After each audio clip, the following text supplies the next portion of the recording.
Talking facts, I'm known to keep it real. I ain't worried about your feelings when I'm in the field. They be watching what I do from my highlight reel. I'm just running to the paper, fuck how you feel. If you looking for the truth, then I'm the real deal. If you looking for the truth, then I'm the real deal. Shout out to the crew and they get real. I'm in with the crew, nigga, real. What is up, y'all? Welcome to the Real Deal League Fantasy Podcast, RDL, baby. I have my boy Travis here. Travis, say what up to the people today. What's going on, everybody? And my buddy Bruce. What's going on? As you already know, the champ is in the building. Oh, champion. What's going on? Ladies and gentlemen, it feels great to be back. We went on a little hiatus, but we are back now. We are Welcome back to back, give you fellas. all your fantasy insight. Trav with his just guru type analysis, Bruce bringing the banter, and me just sitting somewhere in the middle. And guys, how you feeling this year, man? I mean, it's a good year. I'm so happy the podcast is back. We got you in the video format now, and I'm excited, man. How you guys feeling? Feeling great. I mean, I feel great. You know, I feel great.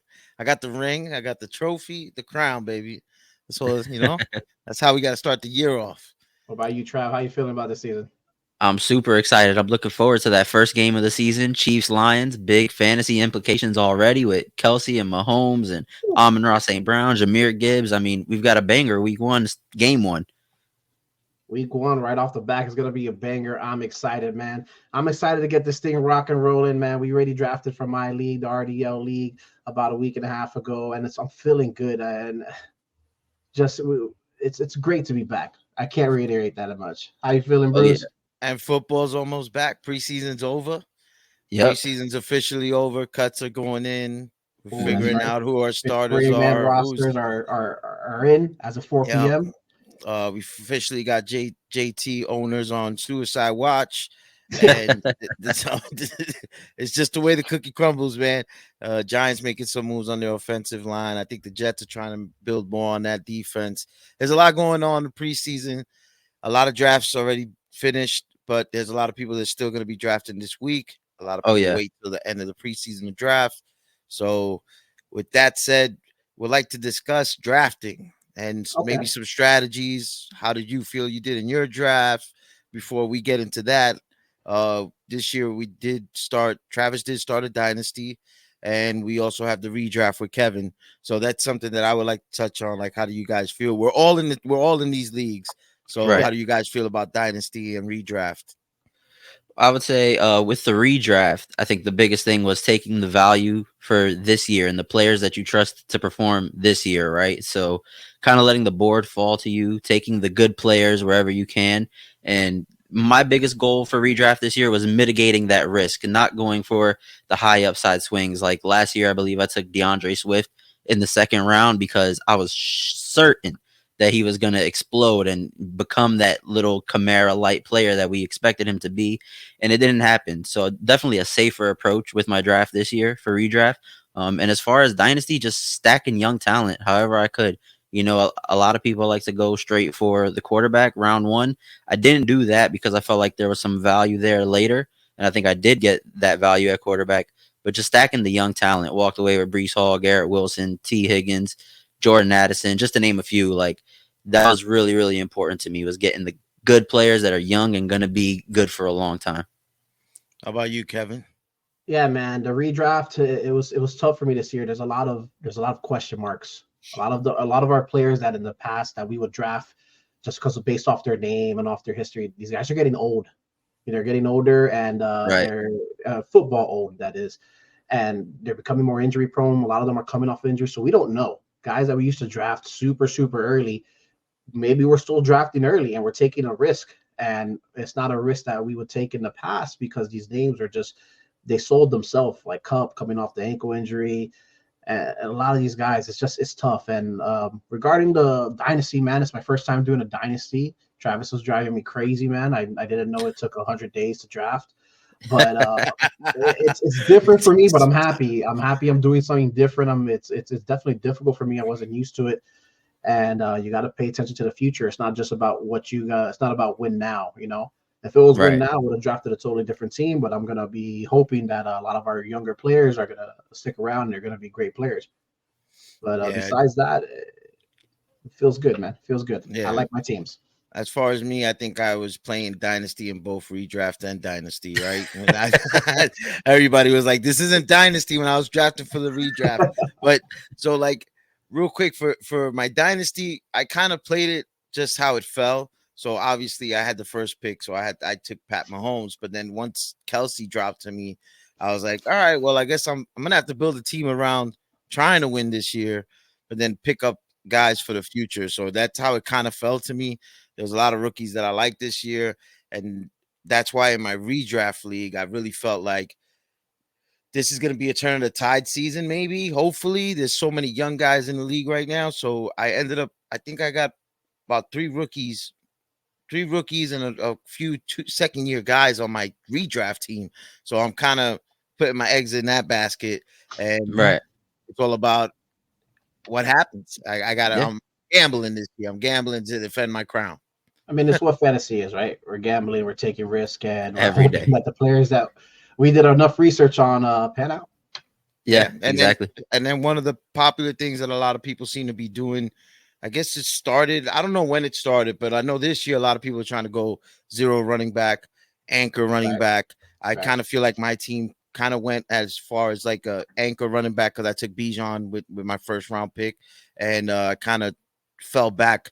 A lot of guys just kept falling, so I was just I took Breach Hall. But besides that, my whole team is all wide receivers. Yeah, just how it felt. Like, how do you guys feel about the zero RB anchor RB strat? And like what are your highlights and lowlights? Yeah, so for me, zero RB was the way to go this year. I've been a frequent RB drafter, rounds 1 and 2. Like I said, last year I went with Kamara and Swift. It sounds crazy now that those are the two picks, first and second round, but that's where they were valued last year.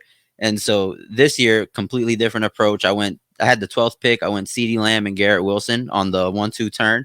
And that's something that I feel a lot more comfortable with, considering that we know the player CeeDee Lamb is. Last year, I thought I knew the player Kamara was. I don't know what happened last year, but we know who CeeDee Lamb is, and I have a good feeling about who Garrett Wilson is going to be this year. So playing the value game with RBs and just understanding that it is PPR, there's going to be value that you can get in those. I don't want to say later rounds, because zero RB doesn't mean we're neglecting the position until like round 7. I ultimately went Jahmyr Gibbs at the 3-4 turn. I believe he was the 312, and then I went Amari Cooper at the 401. So either way, Jahmyr could have been the 4th round pick and Amari could have been the 3rd. So it didn't really matter, but there was value at running back. I walked away with Jahmyr Gibbs and J.K. Dobbins later.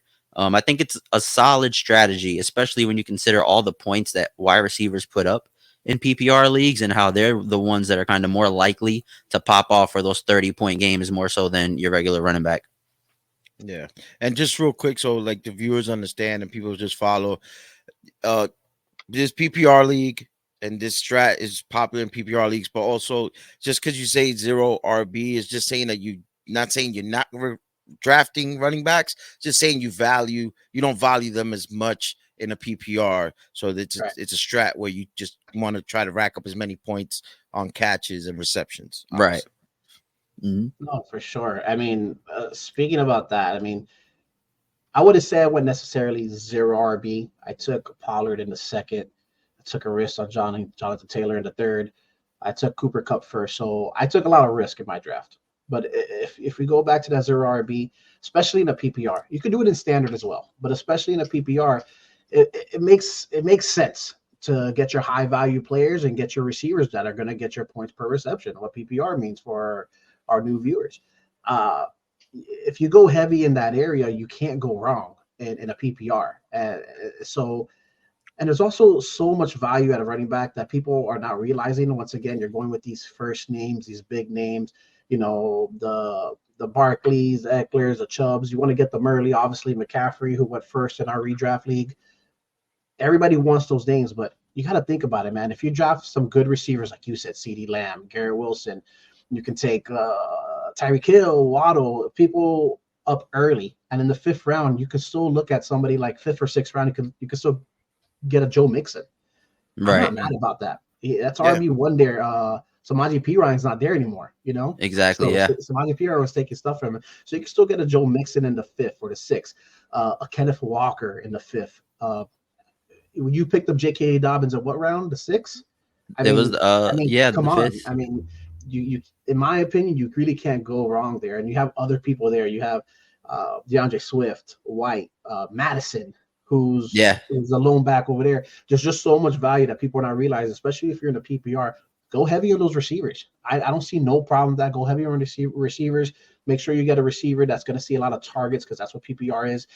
Even if he's not a big after the play playmaker, you got to get those people that have the targets, that get the screens, even anything that gets the ball in their hands. That's what you got to look at. And this year, it worked out for me last year. I had the best record in my league, in the RDL league. I had the best record. I didn't finish where I wanted to finish, but I did have the best record going 0 RB. And I did it somewhat again, because after Jonathan Taylor, I went like 5 in a row receivers. So it was just a little bit of a strategy I had. I got Tony Pollard as my main back, and I know I took Jonathan Taylor in the 3rd. I have some other people later that I took that I'm not mad about, that are number 2s, but that's fine too. If you feel like a number 2 is going to come strong and they're going to be able to assist in your team, even if it's a few points, if you have a strong number 1 and you anchor it, like you said, you're still looking pretty good there. How do you feel about that, Bruce? Yeah, I mean, at the end of the day, what we're looking for is volume. You want volume. Right. So you're looking for obviously we know Herbert, but we know in Eckler is getting volume. He has a pocket quarterback. Justin Herbert doesn't move around. You know, Brock Purdy, quarterbacks like that stay in the pocket. There's going to be volume for the running back in those teams. But other teams where you have Lamar Jackson, Josh Allen above all, where they're scrambling and they're getting touchdowns in their legs. Right. Even Daniel Jones might be a potential vulture for somebody like Saquon. But I mean, Saquon is Saquon, so you're going to take that risk. But I'm just saying, you're in a league right now where a lot of quarterbacks are mobile, and you're looking for the volume in the catches and the receptions again. And that's something that's where I went. I took I took Bijan, obviously, because that was the 1st round pick. I might as well go with an anchor. And then I was able to pick up Brees, but I think Amon-Ra before him. Yeah. I'm not sure exactly how it went down, but yeah, Brees ended up falling to me. So I was just like, I got to take Brees. But then after that, I was just like wide receiver. Because I ended up picking up Tanks Bigsby, and my sleeper of this year, I want to say, is Deuce Vaughn. So I was just like, I wasn't worried about running back, because I was just like, they're gonna fall. Let me get the points. It's a good point. I'll put it up on the screen so everybody can see what Bruce is exactly talking about here. This is from our RDL draft, and you can see Bruce here. He went Hopkins, Watson, Addison. You know, he's going heavy on receivers. Me over here, Godwin, Johnson, Kirk, JSN, who's dealing with an injury, but if he comes back, he's taking targets away from DK and Lockett, clearly. And over here with Travis's team too, you know, he went heavy on real good big name receivers early. So with all that said, man, I mean, it's huge. It's huge, and it's definitely a strategy to go by and to work on, you know. And if you have this strategy, I think it's an awesome way to start your 2023 fantasy football year. Yeah. I mean, if you look at the top, right now I'm kind of looking at another ranking, but I'm looking at top 300 right now, and it's mainly wide receivers.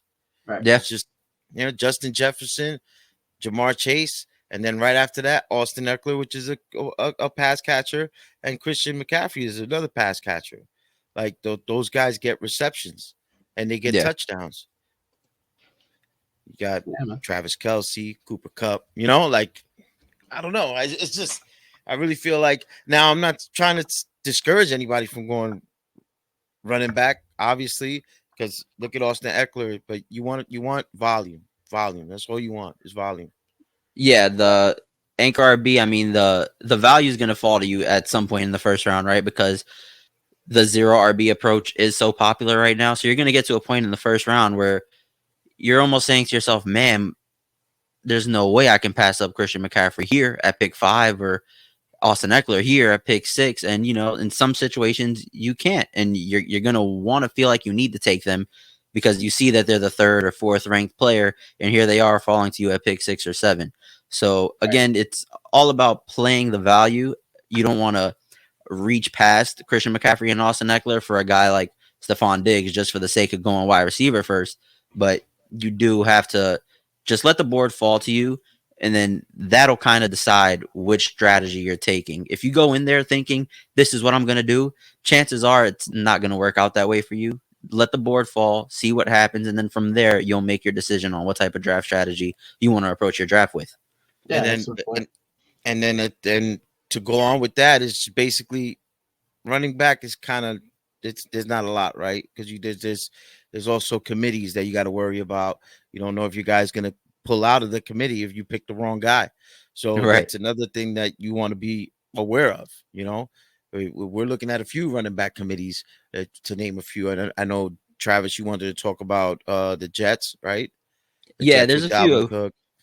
Yeah, so there's a few I wanted to talk about. So we'll start with the Jets. Obviously, when you're talking about value again, which one of these running backs in New York are you going to get the most value out of, right? Breece Hall right now is being drafted as, I believe, RB15, ADP of about 40. So that's putting him right at the beginning, mid area of the 4th round. And now you look at Dalvin Cook, who's going as RB26 with an ADP of about 70, and he's going in the 6th round.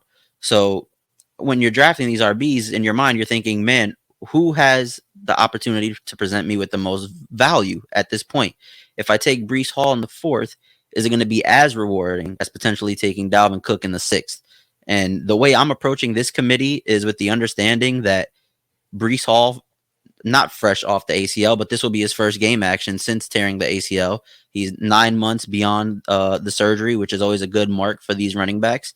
And the way I'm approaching it is I'm almost certain Dalvin Cook is going to see a majority of the work from week 1 up until about the bye.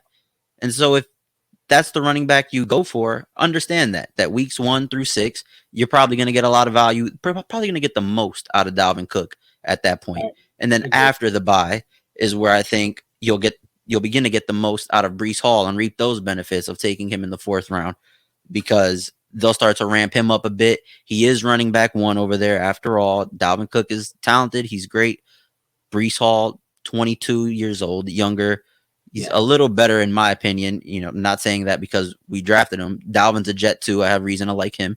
But I do think that when you're drafting these two, or you're deciding which one you want to draft, is this the right time to take Breece or should I wait for Dalvin? Just do it with the understanding that Breece Hall is going to get the later season workload and probably going to be very important for your playoff push, whereas Dalvin Cook is kind of going to keep you afloat for weeks 1 through 6. And if I could just add real quick, because I drafted Breece Hall, and I drafted him, and I might not even start in week 1, and I'm just being honest, and I might plug in a guy like Deuce or Tank Bigsby as 3rd down backs, and hopefully they get some touchdowns, and that's where I could get my points with them, until Breece gets put back into the lineup in a heavier rotation. You bring up a good. My 3rd round pick in Jonathan Taylor, I'm not starting him week 1 either, so don't you worry. I saw you took Breece in the 3rd. My RB 3rd round pick, I'm not starting either. So same, but different. Yeah.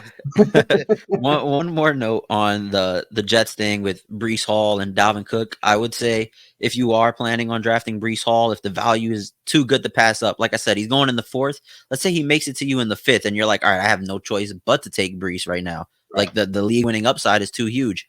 The way I've been doing it is kind of at that point prioritizing RB3 a little quicker than I might have wanted to.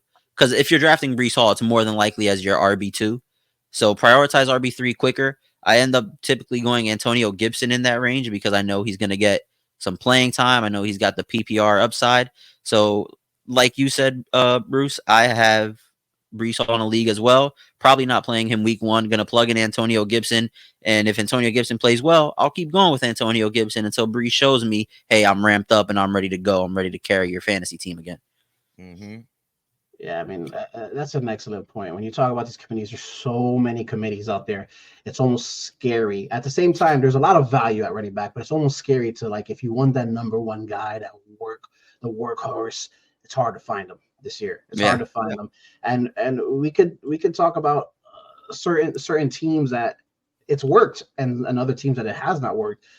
One thing I look at in particular is the Green Bay Packers. Their guy is Aaron Jones, right?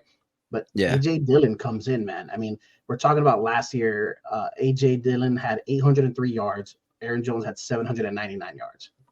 Who's the number one guy there? Who's the number one guy? You know, Aaron Jones is supposed to be the number one guy on paper. Oh, for sure. And that was actually in 2021. In 2022, leaned more Aaron Jones' way. He had over 1,000-yard rushing season. AJ Dillon still with 770 yards. Some teams, that's their RB1. You know, so that's why I'm saying the zero RB strategy, going back to that a little bit, it could be scary because you're worried about, oh, I don't have the number one guy. He's not the starter. I wouldn't worry about that too much, but you have to do your research, and that's why we're here to help. I mean, look at Aaron Jones, AJ Dillon. A lot of one that people are not talking about, but I bring up, and I drafted him in my league, is Jerick McKinnon and Pacheco. Yeah, absolutely. Especially in the PPR league, Jerick McKinnon, last year, his targets, 71 targets versus Pacheco's 14 targets and the passing in the PPR. That's huge. Mm-hmm. That is huge. 56 receptions versus Pacheco's 13. Yeah, Pacheco has the running. He's a quick dude. He's young. I get it.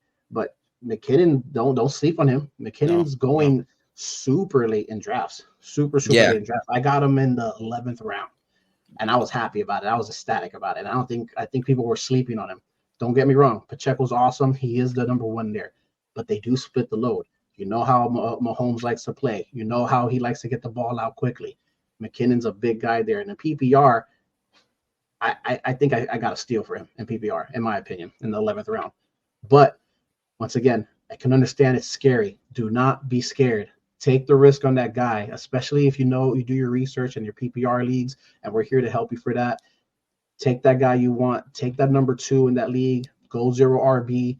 Go heavy on your receivers and take that number 2 that you think is going to get a little bit of love, especially in the passing game in the PPR. If you're in the standard league, a little bit more careful in your decision making, but it's still not scary. Even though it's not a PPR league, 56 receptions leads to what? 9 touchdowns last season in receiving. Yeah. 9 by McKinnon. 9 touchdowns. I mean, it's hard to look past that. Yeah, when I look at Jerick McKinnon, I believe last year he finished as the RB20 in PPR formats. And like you said, you're getting him around 11. I don't exactly remember where he was going last year, but nobody was drafting him to be RB2, RB3, hell, maybe not even RB4. And you got top 20 return out of him. So that's definitely a good name to keep an eye on as you approach your drafts, just for the simple fact that Isaiah Pacheco doesn't catch passes for them. He's in there. He'll catch a few throughout the season, but Jerick McKinnon all day is their pass catching back. He's going to be on the field a lot because of that, especially considering the lack of weapons that Kansas City has outside of Travis Kelce. Like, they utilize Jerick McKinnon in a lot of ways. So definitely a value pick for sure. He's on the older age. He's there in the older age, like we talk about these older players, but something to look at. Look at AJ Dillon. Look at Pacheco. Look at McKinnon. You can get them in later rounds and be okay. Bruce? Yeah, I mean, I would say just there's some that you want to be wary about as well, as you know, with the Bears, with Herbert, Foreman, Rashawn. You got the Dolphins; they got an unsure thing going on over there. Philly as well, as I feel like Philly's that's been their thing. They love the committee; they always go to the committee. They're a tricky one this year too. Those are super scary. I would say stray away as much as possible. Sometimes they're there and you're like, oh man, I can't pass up on it. Right. Those are super scary. The bigger committees are hard to deal with. We don't know. And so with these first couple games, what's gonna happen? But it's funny because you watch the Dolphins and you see Moser bust out some runs and you're just like, I kind of like him. Right. And so I don't want him. Fast, so when we talk about Miami as a running back committee, I mean, they got 3 guys right now that you can consider drafting at any point. You know, Devon Achane is going before Raheem Mostert and Jeff Wilson. Then it's Raheem Mostert and then Jeff Wilson. Jeff Wilson, you can get him in the very last round of your drafts. Devon Achane is RB41 right now. I believe he has an ADP of 125, which puts him at about that 10, 11th round turn. And then Raheem Mostert is RB 46, who's kind of in that 13th round range. And to me, he's the better value of the three in Miami. I'd rather have Raheem Mostert than Devon Achane. Devon's the new name. Everybody loves him because he's fast and he's a big name in Dynasty that people are going for. But this is in Dynasty. Raheem Mostert still has one more year in Miami. And I guarantee you Mike McDaniel is going to use him till those wheels fall off because he absolutely loves Raheem Mostert. He loves the idea of the track team. And with that being said, Devon's going to get put into situations in the game where Mike McDaniel is going to rely on him because of his speed. But I still think based on the value, Raheem Mostert in the 13th is much better than Devon Achane in the 10th, considering that Raheem Mostert is probably going to play more snaps than Devon Achane. And when it comes to Jeff Wilson, he's going in the last round. I'm not going to knock anybody for taking that swing on drafting him in the last round. I do think there's a chance, just because of how murky that situation is, that Jeff Wilson can outproduce Devon Achane just for 2023. You know what I mean? But once Raheem Mostert's out the door and that backfield starts to situate itself a little bit, then Devon Achane, we'll be talking about him as not a household name, but a name that's worthy of being taken in the 10th round around there in 2024. But in 2023, give me Raheem Mostert all day in that Miami backfield. Agreed. Yeah, I would agree. I mean, for Dynasty, yeah, we're looking for the young gems, but redraft committees are tricky, man, and you want to stay away from them when you're looking for a good running back. I mean, the best you could do is if none, I mean, obviously these guys are getting drafted, but if at some point a trade could be made later on, there might be value in one of these guys, and you could probably trade them away. That's something that you could possibly do. But yeah, committees are tricky. Committees are definitely tricky. Yeah, and the one thing I would say about Miami again, real quick, you're talking about these backs. Raheem Mostert and Jeff Wilson have extensive injury histories. That's just the truth. So that's the one spot where taking that gamble on Devon Achane may actually be worth it, taking him earlier than Raheem and Jeff Wilson. But Raheem also hasn't, Devon Achane also hasn't shown that he can stay healthy either. He got slammed on his shoulder, sprained his AC joint. Now he's missing time. So I know it's a small sample size, but he just got to the league and he's already hurt. He is a smaller back. I believe he's like 5'9", 188. So that could be something that happens to him pretty frequently, So as far as 2023, probably not touching him in redrafts. Dynasty is a different story, but 2023, give me Raheem Mostert. I agree. I think that's a excellent viewpoint. I mean, the Dolphins, they get scary with that O-line and how they protect their players. They're kind of just running gun speed, and that's it. So there's very little protections for those backs, including the quarterback and the running back. So it's very, in my opinion, the Dolphins fantasy players, if you're not getting Tyreek Hill or Waddle, everything else is at a high risk because you don't know if they're going to last you the entire season. Right, absolutely. And then speaking of, valuing of players, I want to go into our, overvalued, undervalued, kind of more like our factors and actors segment of what we normally do on this podcast. So what do you guys want to start with? Some of our undervalued, overvalued. So we pick a factor and actor, whichever one you guys feel. Lead the way, Bruce. Tell us which one you want to start us with. Let's start with overvalued. I like overvalued. Okay. Real quick. Trav, I'll let you take this one first. All right, I'll start with the overvalued. So my guy that I picked that I believe is being overvalued in drafts, not dramatically overvalued, but in comparison to one of his teammates, I'd probably rather have his teammate.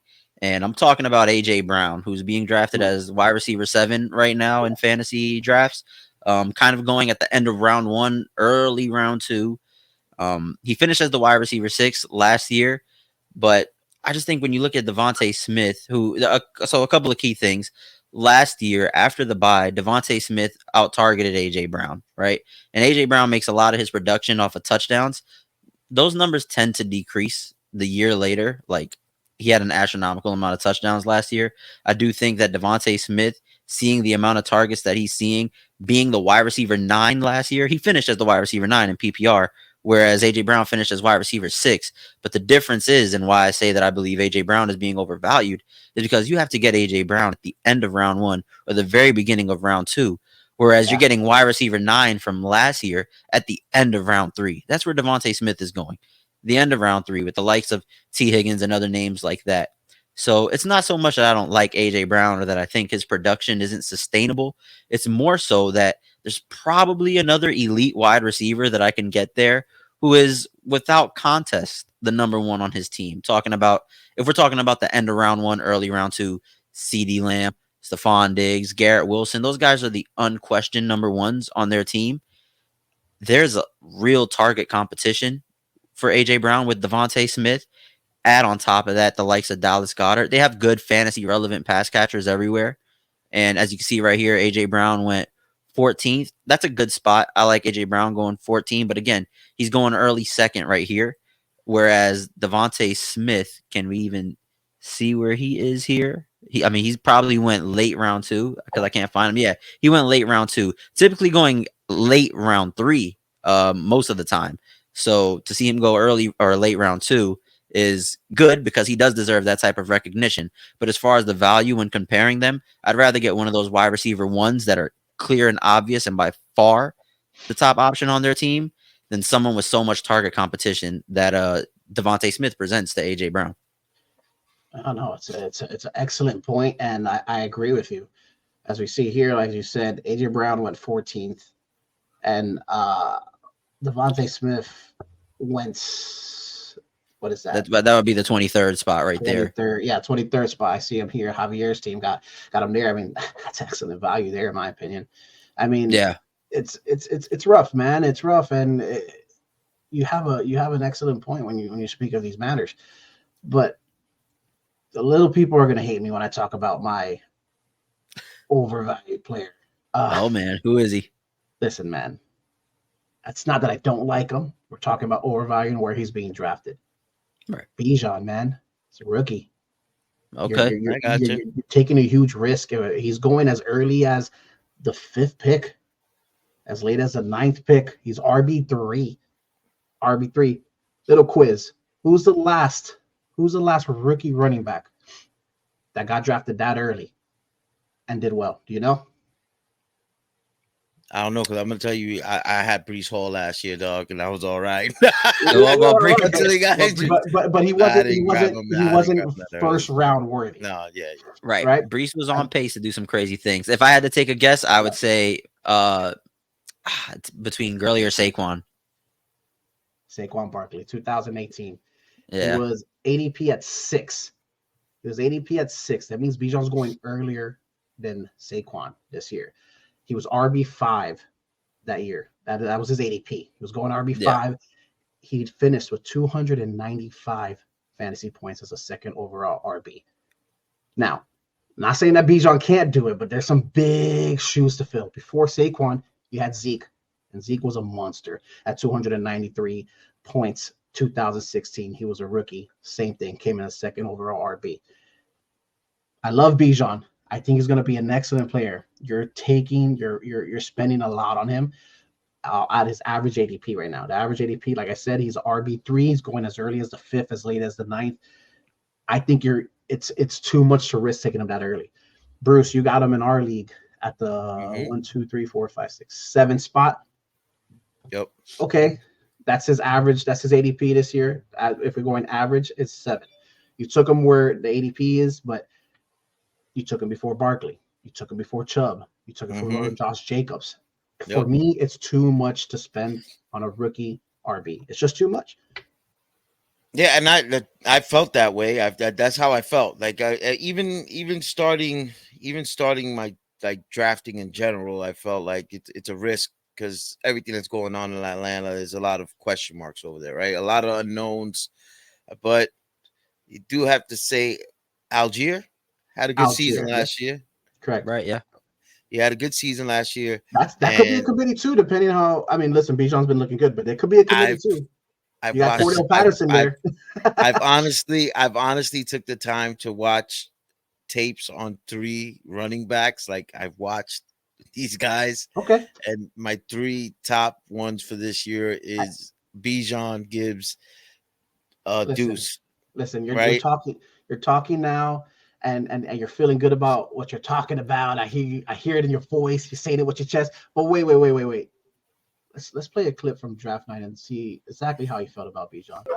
should be able to do it in my end too. Gotta go with that rookie, bro, every year. All right, I'll try to figure out. Thank you, though. I'll tell you right now, take a rookie every year that balls. All right? This year, I believe he's going to be that guy. So, help me out here. Where we at? Oh, there? Yes, sir. Yeah, That's right. That's right. And I was getting to my point. That was with a little bit of liquid courage. He didn't even know That's right. how to draft Bijan, nevertheless taking him on the 7th. Yeah, I didn't know where we were at, man. There was a lot of screens when I got up there. I was like, wait, where? I was like, where are we at? But I was like, but the reason why I feel confident with Bijan is out of those 3 running backs that I feel are going to be the guys this year, I really feel like Bijan is NFL ready. I mean, all these guys are, but watching him run and the way he runs, I like to watch you play. I don't really go crazy on the numbers. I like to watch how you play the game. And Bijan, it looks really, really good, man. Like he just has this all around game about him that he's an NFL running back. And I think that he's going to be the guy. I really think he's going to be a really good rookie this year. Hot take, if because I just named the 3 rookies. I know Travis is waiting for me to say it, but I'm going to say it. I honestly feel like it's going to be Bijan, Vaughn, Gibbs. He likes Deuce Vaughn more than he likes Jahmyr Gibbs, folks. I swear to God. It's a good thing that this is happening. Barkley. I mean, he got some hot takes. But Yeah. I cut you off, Bruce. Who do you have as overvalued? I feel like Mark Andrews at tight end is overvalued. I think people are still hanging on to his big contract. I think people still feel like he has to get the ball because they paid him so much. But I have to say that there's so much potential with Waller going to New York. Evan Ingram is coming into his own with a quarterback like Lawrence Taylor, and the reason why I like Trevor Lawrence. Trevor Lawrence, sorry, Lawrence Taylor. That's the Giants Trevor fan. Lawrence, yeah. I was close With the Jets anyway, on, that's the Giants Trevor fan. Lawrence, yeah. There's the Giants hat right there though. So with Trevor Lawrence, I'm sorry guys, I feel like he's building chemistry with him. He's built chemistry with him and ETN. With veteran guys like Ridley and Kirk, Christian Kirk on the team, I just feel like Evan Ingram is going to be the dump off guy, right? Like a check down, just like ETN will. So I feel like he has the chemistry built with these guys. So I was high on Ingram. That's why I didn't even care about. I'm telling you, like this draft, I really didn't care. I was like, I got my guy out there.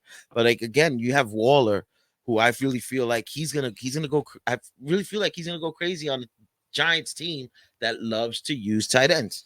Listen, that's just how I feel. And I should say, let me make this very clear, very, very clear. Full screen for this. Bruce is the 2022 RDL champ.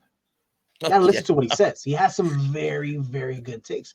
You have to listen to what he says. Ain't that right, Bruce? Yeah, I mean that's the same thing, right? If we were talking about hold on, what's that getting paid? What's that? Oh, that's the trophy with the crown, baby. Trophy with the crown. And this beautiful ring that I got, you know. Oh, some would say it's not as nice. It takes a moment for the camera. There it goes. Woo. Yeah, there it is. All right, very nice ring. Enjoying it. You see, it hasn't left my hand. I've been here the whole time chilling with it. But I'm sorry, I've moved the mic away. But I've been here the whole time chilling with it. But that's the same thing. Like you could say, Clement should be higher up on the board, right? Because he got paid, so we should be expecting him to get the ball. But you got somebody like Justin Fields on the field. Like it's I don't know. I feel like Kittle could get the ball. Ninth round commit.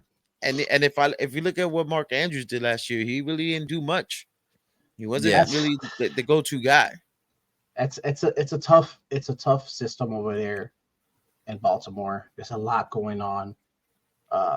You got Lamar Jackson there. He is who he is. He could be fantasy gold as one of the running quarterbacks. So it works, but you opened up a excellent segue there, talking about Lawrence Taylor, Trevor Lawrence. You opened up an excellent segue because if you guys would allow me to, I would like to go into my undervalued. Okay. There you Talk go. about Trevor Lawrence, undervalued. Going off as receiver right now. He's going receiver. Let's see. Well, he should be going receiver 16. nothing. He's going receiver 16. I'm talking about Calvin Ridley. There we go. All This right. guy, I see him as undervalued because he was hot when he was playing. When he was playing his first 3 years in Atlanta, he was putting up 10 touchdowns, 7 touchdowns, 9 touchdowns. The targets were there. 143 targets in 2020. I know it's been a while, but this guy's a beast.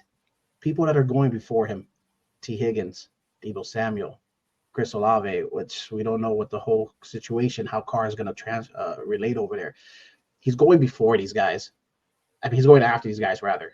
There's a huge undervalue because he's a gambling addict. No, there's a huge undervalue because we haven't seen him in a while, but he's getting a lot of love, a lot of buzz in camp. That preseason game looked good. This guy's good, man. He's That good. catch. He's good. I think he should be going a little bit earlier, not much earlier, but definitely before Higgins and Samuel, because there's a lot of other love going there. I think Ridley's going to be that guy. I know you got Kirk over there, and I know the Titans there, but he's that dude, and his history shows it. He's going wide receiver 16, you said? He's wide receiver 16, 36 overall. Yeah. And Higgins and Deebo Samuel are the names around him. Did they go before him? They go before him, and also Olave, which I know people are high on him, but with a different quarterback over there, I just don't know. A better quarterback, hopefully. I would hope Derek Carr can make our guy Olave relevant again. We couldn't make Devontae Adams relevant, so I don't know. Whoa, Devontae had a good year last year. I would like to see Chris Olave with one full year with Derek Carr quarterback. Yeah. But back on Calvin Ridley, there's no way I'm taking Deebo Samuel over Calvin Ridley, in my opinion. Like, we have way more statistical evidence that shows that Deebo Samuel's 2021 year, where he went nuclear and he was like, he was definitely a top 3, top 4 wide receiver in fantasy. Yeah. That's the one that's the statistical outlier. Every other year, he has not been that great. He's not the best route runner.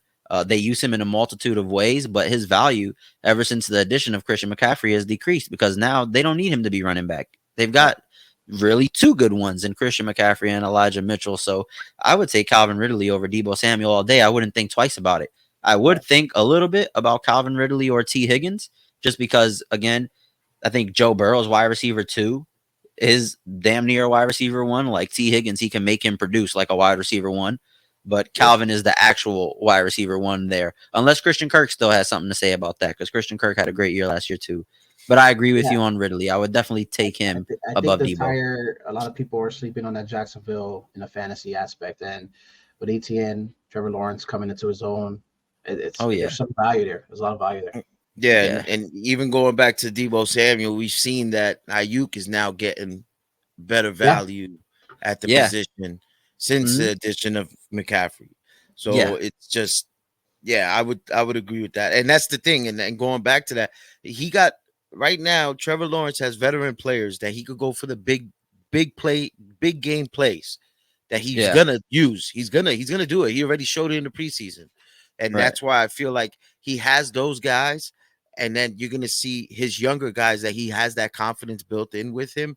That I really feel Jacksonville is going to be a good little fantasy gold mine over there. I feel like that he's going to spread that ball around. I believe in him to spread that ball around. He's a good quarterback. He's actually developing. I didn't even like him at first. I'm just being honest. I wasn't high on him, but he's maturing like great, man. He's looking really, really good. So I would agree with the whole Ridley's undervalued right now. I think he's more going under the radar, so you can sneak him not in by much. Later round. Like Travis says, you can debate with the T. Higgins as number 1. So it's not by much, but he is going a little later than I expected to because it has been a while, and I don't blame people. But once again, in fantasy, the people who take the risks, some more than likely, are the ones that come out big. And listen, sometimes you got to take that gamble. Right. You got to take that risk. Go for that home run. Go for that home run. Really? No. All right. And one last note on, because we were talking about San Fran for a little there. Bruce mentioned Ayuk being the greater value. I will say this: Deebo Samuel is one of those players last year I was actively avoiding him, trying my best to never draft him. This year I did the same exact thing. Brandon Ayuk is someone I am trying to seek in drafts because I just think he's a better wide receiver than Debo, especially since Debo no longer gets that rushing volume. So if you take Debo, just make sure it's at a value. If you're drafting him as wide receiver 2, understand that there's going to be probably a lot more bust than boom with him on a weekly basis. So just something to keep in mind when it comes to Debo and his usage and how it's declined over the years and how Ayuk is seemingly just getting better with time. Yeah. And then just back to my tight end thing that I was talking about, because my whole issue with that is that it's Travis Kelce's the bar. Travis Kelce's the bar, and nobody meets that bar. Yeah. And to have Mark Andrews is somebody that didn't produce that much, and you have people chasing Mark Andrews. Yeah, exactly. It's like there's value at tight end. You don't need to chase him. You could go for somebody else in those rounds. Right. Maybe you could go get Ridley and then go get somebody else in the later round. You know what I'm saying? Mm-hmm. It's just I feel like right now, because Travis Kelce sets this bar so high, and everybody. But I don't understand, because if money was the issue, if money was the case, then Kmet should be higher on the ADP.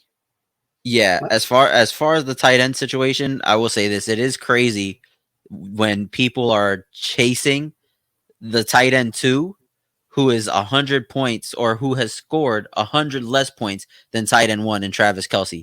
Like, we are so mad about trying to match or get as close to Travis Kelce production at tight end that you're probably screwing yourself out of a good wide receiver 2, like a really strong wide receiver 2, because you want to chase a tight end who's only going to score about 100, maybe like 180 points total in fantasy, while these wide receiver 2s are scoring in the 230s, 240s. Like, we need to pump the brakes on chasing, or he had his own show on E called Catching Kelce. We need to pump the brakes on trying to catch Kelce at the tight end position. Yeah, it's not gonna happen. It's unheard of. Yeah. If tight ends are going, Travis Kelce goes in the first round in most leagues. So it's like there's no catching up to that. There's no comparing. After Travis Kelce, it's a toss up in my opinion. So I think that's a very strong point. And because he's going in round 1, it's forcing Mark Andrews to go in round 2, because there's going to be that person that feels like they need to keep up with Kelce at tight end, but there is no such thing as keeping up with Kelce as at tight end. We keep waiting on it to happen. We keep waiting. He's 34. We waited for it when he turned 31, 32, 33. It's not happening. No, I agree. And Ghost agrees too, clearly. Yeah, Ghost agrees. He wanted to be heard. Right. Speaking about and Ghost was right on cue. Speaking about keeping up, who's someone that I should be keeping up with, Travis, that you have as undervalued? I should be keeping up with them. Oh, absolutely. So my undervalued player right now, this one was pretty easy, almost to the point where I didn't want to make him my undervalued, because it feels like not common knowledge, but most drafters are seeking him out. I'm talking about David Montgomery, new running back in Detroit. Right now being drafted as RB30. His ADP is 82 or 82nd, and he's going in the 8th round. And the reason why I'm choosing him is because he is in somewhat of a committee with Jahmyr Gibbs. Jahmyr Gibbs is going to be that passing down back 100%. But there is 17 touchdowns vacated from Jamal Williams last year, who, if you remember Jamal Williams' role, it was just, aside from vulturing all of DeAndre Swift's fantasy value, it was getting the goal line carries and scoring touchdowns. And so when I look at David Montgomery, someone who was drafted higher than Jamal Williams in the actual NFL draft years ago, 2nd round running back, I believe, this is the type of player that can step right into that role and kind of be an upgrade over Jamal Williams, in my opinion. The league views him as a better player. He got a pretty hefty contract, 3 years with Detroit, so they plan on using him, and they're going to want that committee because, again, Jahmyr Gibbs, great player. I drafted him in redraft. He's someone I'm actively trying to get in all my redraft leagues, but he's only 199 pounds, probably 205 soaking wet. He's pretty small. Between the tackles, it's going to be David Montgomery trying to get those goal line carries, trying to get those touchdowns on an offense that I think we all can say we expect to be, or not better because it was damn good last year, but to kind of keep growing and take that next step with red zone opportunities, with Jared Goff developing and turning into a pretty damn good quarterback, it appears. Amon-Ra St. Brown being a top wide receiver option. Like, this is an offense that's going to be in position to score points because of the talent they have, and they have one of the best O-lines in football, and that obviously is going to greatly benefit David Montgomery and Jahmyr Gibbs, but more so the guy that you can get in the 8th round as an RB30, who's going around the likes of James Cook and AJ Dillon. James Cook hasn't shown us that he can be an RB1 yet, and I don't think he's shown it to Buffalo either, because they brought in Damian Harris, who's going to probably do the same thing David Montgomery is going to do to Jahmyr Gibbs, which is take the goal line carries away. So he's going behind James Conner and Isaiah Pacheco right now. Personally, I think that's a mistake, especially considering over Conner, David Montgomery's offense is definitely expected to score a lot more touchdowns than James Conner's in Arizona. And Pacheco has limited value, in my opinion, due to the fact that he doesn't catch passes. Neither does David Montgomery, but that time split with Pacheco and McKinnon is a real thing. So I like David Montgomery as an undervalue. And it goes all around, right? Because we go back to that committee, man, and it's okay. Exactly. Don't be afraid. You're gonna get value. I promise. You're gonna get value. Exactly. We're talking about RB30 here. Yeah, because you know what committee you're gonna get value in? What's that? Dallas. Tell us about Mini-Me. I'll tell you about Mighty Mouse, all right? It's so undervalued that he's like undervalued. I really feel like you're getting Deuce Vaughn dirt cheap this year, bro. And if you could get him, you better take him, bro. I honestly, the way this kid plays ball, I got him. He's gonna be one to look out for. Now, I'm not taking nothing from Tony Pollard, because if anybody from listen to the podcast last time, I was high on Tony Pollard as well. I felt like it was time for them to move away from Zeke, give Tony the RB1 position. But then here comes this kid, and it's just like he's possibly a good third down back, red zone back for them.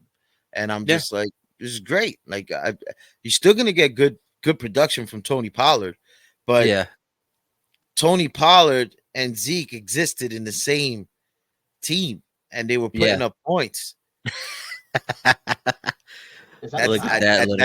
He must be enlarged. Isn't he adorable? He must be enlarged. Oh man, I'm Darren sorry Sproles for that. light right there, man. Watching him play, and I'm not talking about preseason. I'm talking about watching his college footage. He looks like a Dallas running back. I said it when watching those college tapes, and he's nasty, man. So I really feel like people, and he's on a lot of people's radars right now. He's on a lot of people's radars, and so if you want him, get him. But he's still going late. Don't overvalue him right now. He's undervalued for a reason, and it's a good undervalue. Yeah, I was gonna, speaking about undervalue, I was gonna draft him. He just didn't meet my height requirements. But I was at that table trying to find the screen how to draft him. I was like, where do I draft again? Yeah, man. I mean, listen, talking about and wrapping everything up and bringing everything full circle. I mean, we went over committees. We went over the strategy. It seems to be heavily with running back, because running back's going to be okay, which is usually a feared position because, there's not too many RBs and this. I think it's going to be okay. I think we're going to be fine. I think if you draft RBs late, you're going to be fine. I did it last year. I took Tony Pollard last year late. I took him late. I went heavy, and it worked out for me. So as long as you do your research, you listen to our podcast, we're going to give you the best information, the best advice that we can. And just to bring things full circle, I just want to go back and talk specifically about the RDL League and what we have here, and just kind of go over very briefly of these teams and who's looking good. We can get this roster grades up from this website here, and we have Waddle Vision, which Tim Jett having a A+. I jinx you at an A, me at an A. I don't agree with these completely because there's some teams here that looks good. What's one team specifically that sounds out to you, Trav? The team that I look at the most, if you could pull the board back up for me, the one that I really like belongs to Javier. And I'm talking about the team with Justin Jefferson at 2, and then coming back with Devontae Smith and Keenan Allen in rounds 2 and 3. That's a beautiful start. That's an ideal start, right? And Justin Jefferson is a guy that I'm in firm belief should be the number 1 overall pick over McCaffrey, over Eckler, over Chase. Like Justin Jefferson, or just toast your draft at that point when you're talking about the first pick. So to get him at pick 2, I mean, Jefferson could finish as the number 1 overall fantasy scorer. And then a guy that we were talking about earlier, Devontae Smith, another one that I really like, obviously a little more than A.J. Brown. Keenan Allen, wide receiver 1 on the Chargers, wide receiver 3 on Javier's team. That's incredible. Now, again, like I was saying about Deebo Samuel, one of those names that I'm ditching in drafts and actively avoiding because I hate the situation, even though he's a good player, is James Conner.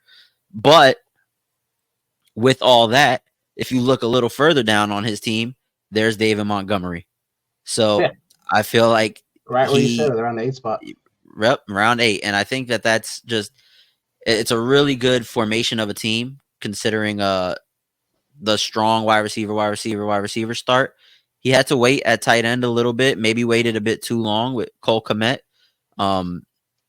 But that's another situation where you can kind of follow the money and be like, all right, 4 years, $52 million.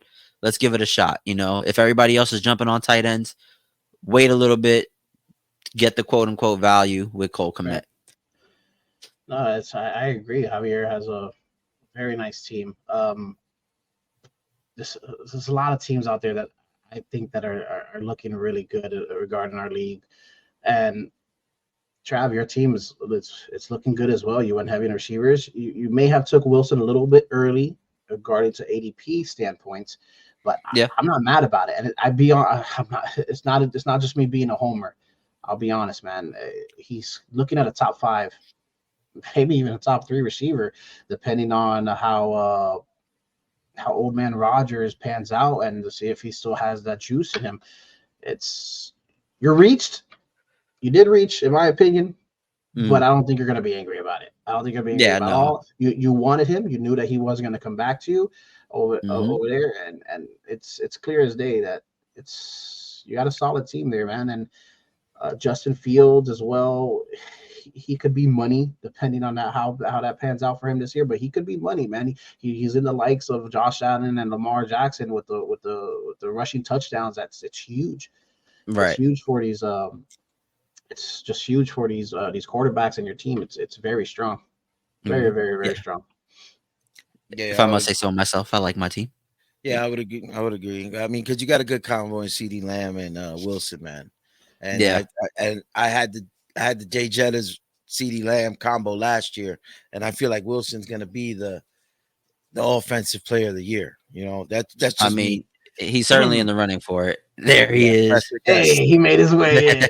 He made his way in. So and I feel like you have potential in your bench of guys that could possibly blossom and have some possible breakout seasons, possibly young guys and veteran guys. I was looking at Philly Worms team 2 because I felt like he went with like the most value on his picks at that time, right? Even though he has to always go with the Eagles, right? Where did he get Jalen Hurts at?